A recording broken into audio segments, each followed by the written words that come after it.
Being a pastor is very tough. It is not for the faint of heart, as Jeremiah also discovered. In the 20th chapter of his book, Jeremiah laments about this very thing to the Lord, saying, and I paraphrase, "O Lord, you deceived me into becoming your preacher, and I was deceived. You convinced me, and now there is no turning back. Just look at the way people insult me and laugh at me every day. When I rebuke or correct them according to your word, they hate me for it. But when I say I will not preach your word anymore or even pray to you, you do not let me rest. Instead, you bombard me with your messages until I grow tired of refusing. So I must preach yet again. But now see the way other preachers are scheming to overthrow me. And these are people I thought were friends. They are angry because I have spoken your true word rather than lie as they do. How I wish I had never been born, rather than have to suffer as I do today." These are difficult words, I know, but in fact, they also reveal the stark reality of pastoral work in our times. Consider that Jeremiah was called to preach to a people that were stubborn by a God who was also very stubborn. Jeremiah was attempting to mediate between a generation that had become accustomed to relating with God on their own terms. That is to say, God is as useful as he benefited them on the one hand, and on the other, a God who was unwilling to leave himself without a witness. This, I believe, was Jeremiah's dilemma and ultimately his tragedy. Preaching today is just a complicated affair. There are too many considerations to make, too many people to please, too many problems to address.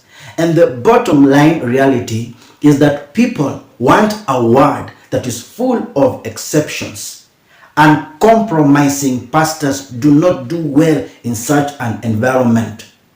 People will say that they will follow the preacher who speaks and lives by the truth of God's word, but the fact is that when the moment of truth comes, no one stands to be counted. That is why we have a proliferation of morally ambiguous preachers who tell us what we want to hear, and we support them generously for that.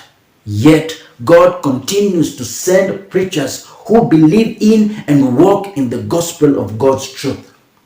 I guess this is just one of the ways he demonstrates his love for us, by always knocking at our doors with the same propositions of love and obedience, grace and judgment, mercy and condemnation, regardless of how many times we shut the door to his face.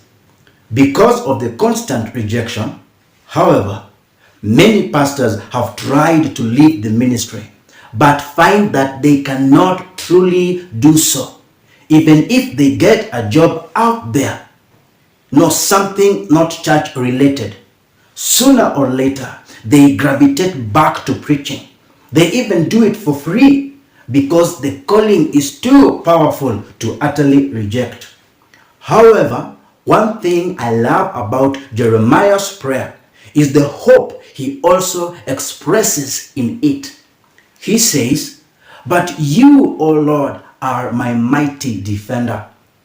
That is why those who seek after me will fail and be utterly disgraced. Look into my heart and confirm my pure intentions. As you judge the wicked, I know I will be vindicated."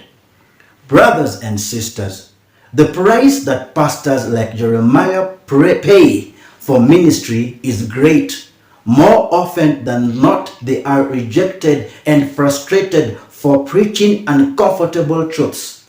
In most cases, the problems you might think you have with the pastor might actually be originating with you.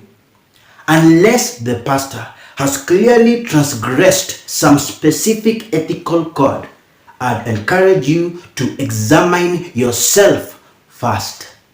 Please be careful not to take out your frustrations of the world on your pastor.